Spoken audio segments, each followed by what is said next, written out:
Okay, here I have connected 3 resistors in series. So this is positive terminal of the battery is connected across this 5 ohm resistor. Then this is connected to the ammeter positive, because ammeter is also to be connected in series only. So positive, and the negative of the ammeter is connected here. Then second terminal is again connected to positive of the milliammeter. Then negative of the milliammeter is connected to third, and then finally the last one is connected to the milliammeter positive, and negative of the milliammeter is connected to the battery. Now if you observe the current reading in 3 milliammeters, it is more or less 100 in all the 3. So it proves that in series the current remains same, but we discussed there that the potential difference across each resistor will be different. Let us observe whether it is different or not by measuring the voltage with the help of a potentiometer. Now let us measure the potential difference across the first resistor, which shows nearly 1.5. Now in series the potential drop would be different for different resistors. So this is, here the resistance is reduced, therefore the potential drop is also reduced. Now again I have connected this 5 ohm resistance, and this is also 5 ohm resistance, therefore the potential drop should be same. As the current is same, it is also nearly 1.5. So what I would like to conclude here, if you connect any resistors in series, the current reading will be same in all the 3 resistors, but potential reading, the difference across the 2 terminals of the resistor is different. So that is why we have written there V is equal to V1 plus V2 plus V3, whereas the current in all the 3 remains same. Now this series circuit will be used wherever you wanted to increase the resistance. Now let us see what happens in the series circuit if any one of the elements is taken off. Now you just see that all are showing some reading. Now if I remove any one, so everyone will become 0. So this is the drawback of series circuit. Now the same result let us try to establish through bulbs. Okay, let us observe now the series circuit with the bulbs connected through AC. Now this is the wire, and here the second end of this is connected to the next terminal of the bulb, and then here it is connected with this wire. Finally through the switch it has gone back to the power supply. Now this is just like what we have shown earlier in the resistors in series. Now in the series, even though the power supply is 220 volt, in the series it is being distributed, therefore roughly 70 volt is coming for each and every bulb. The other disadvantage of this series circuit is, if I disconnect any one of the bulbs, all 3 bulbs will go.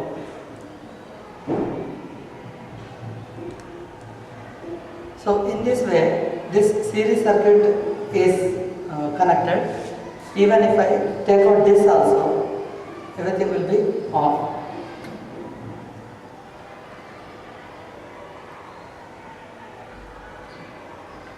So finally we can conclude, in series current remains same, but the voltage is getting distributed and the net voltage is divided across the 3 bulbs in this case and in all other cases across all the resistors.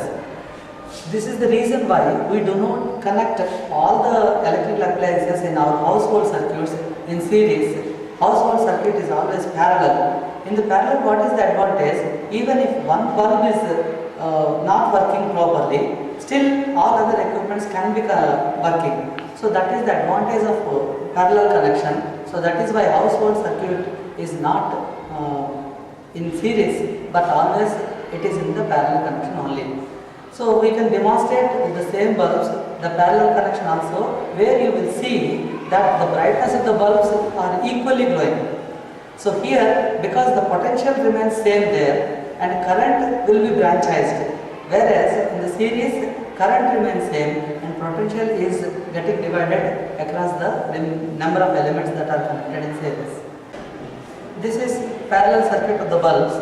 Here the two wires of the bulb and these two wires of the bulb both are going to the AC power supply. So that means the potential difference across this is also 220 and across this is also 220 volt. In India, the power supply is 220 volt and 50 hertz frequency. If it is in America, they normally use 110 volt potential difference and 60 hertz frequency. Of course, both of the two arrangements have got their own merits and demerits. Here, what is the advantage if you connect all the resistors or all the bulbs in series? Even if I remove one of the bulbs, the second bulb is still glowing. Why? Because it is getting the power supply. But in the series, we have seen if you remove one of the bulbs, then all the three bulbs will be blown off. Even if I remove this one, still this bulb can work. So in fact, in household circuit, we connect all the electrical appliances in series with the AC power supply, so that if one of the electrical appliances is not working properly, still all others can be given the power supply and they will be working properly. So that is the advantage of parallel circuit. So in parallel circuit, voltage is same, but the current passing through the individual resistors is different. Here we will see that the currents are also same because their wattage is also same. Suppose had I taken different wattage bulbs, you would have seen the current is different and automatically the brightness of the bulbs is also different. So because the brightness is directly related to the current passing through the bulb. So in this way we can show different connections of resistors. One is in series, the second one in parallel. Now let us discuss the resistors in parallel. The parallel connection of resistors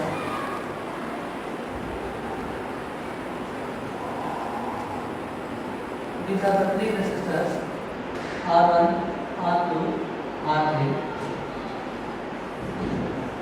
If each end of the resistor is connected to one terminal of the battery and all the other ends are connected to the other terminal, then this mode of connection is known as parallel connection.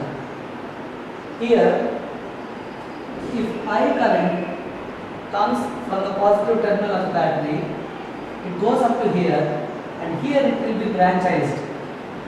Remember in the series we discussed that the current is same in all the resistors, but whereas in parallel connection the current is branchized. Suppose if you consider I1 is the current passing through the R1 and I2 is the current passing through the R2 and I3 is the current passing through the R3, then we can say I is equal to I1 plus I2 plus I3. If the resistance R1 is much smaller, then more maximum current will pass through it.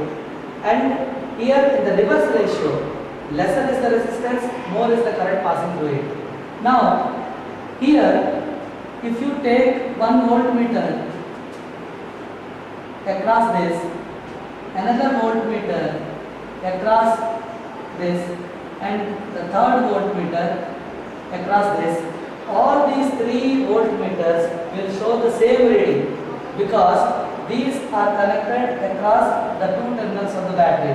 Therefore, in parallel, the potential difference remains same across each and every resistor. But if you connect an ammeter here, another milliammeter here, and another milliammeter here, these three readings A1, A2, A3, these three will not be same. These will be same only if the resistors values are same. If you take different resistors, definitely the current is different in these three different ammeters. Now let's derive the effective resistance. If I is equal to I1 plus I2 plus I3, according to Ohm's law, we say I is equal to V by R. Therefore, V by R1, V by R2, and V by R3. As we know, the potential across each and every resistor is same. That's why I took V in all three cases. And if I connect this entire circuit diagram in such a way that the battery is remaining same, and if I connect a resistance across it such that the current that must be coming out of this battery must be I, then I can say this resistance is equivalent of these three. In that case, I can write V by R effective is equal to V by R1 plus V by R2 plus V by R3. Now, if you cancel out V throughout, 1 by R effective is equal to 1 by R1 plus 1 by R2 plus 1 by R3. So, this is the final result when the resistors are connected in parallel. Problem: 30 ohm resistor, 10 ohm resistor and 20 ohm resistor are connected across a 30 volt battery. Now, if you want to calculate the individual currents and the effective resistance, what we have to do is V is equal to